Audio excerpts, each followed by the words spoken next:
Hi, my name is Mike, and I'm going to talk to you about some of the recent developments in performance management systems. I think the first one I would start with is the fact that the work world has changed a lot, particularly over the last couple of years with the pandemic. And so, one of the biggest changes that is happening is that line managers are now probably much more remote from their workers than they used to be. If you are working in a company that's anything like the company I work in, it's possible that you might have people that work for you that you've never actually met in person, and so how you manage their performance in terms of both. Kind of formal performance appraisal, but also in day-to-day interaction is changing, and I think that there will be a lot of technological tools that are going to have to help with that. Obviously, one of the most important things is things like regular check-ins and these kinds of things.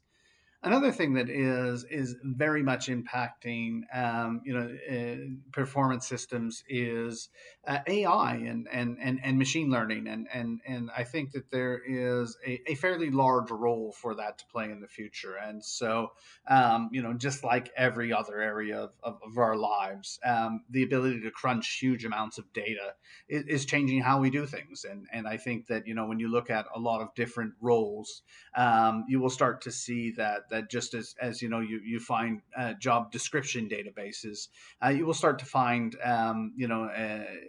very clear um, research and data on that correlates certain behaviors with performance or certain tasks with performance, and tries to measure those out. So you may see a little bit more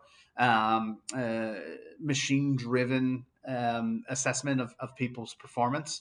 I think another thing that is going to have to change is I think that the way we do work now is much more collaborative, and it's much harder to parse out individuals' contributions to a project. So I mean, even as something as simple as writing a computer program, you might actually have 27 different people in 15 different locations writing code on a shared drive to develop a new software. And it's very, very hard to sit down and say, well, this particular individual's contribution was more important than the others. And so I actually believe that you're going to see a lot more team evaluation. And I think that some of the research that we saw in the course supports that, where you'll start to evaluate people more for their contribution to a team than for their individual contribution. And I think that's just directly a cause of the fact that with all the collaboration that we can do now, it becomes very, very difficult to parse out individual contributions to roles. And I think that that's ultimately a good thing.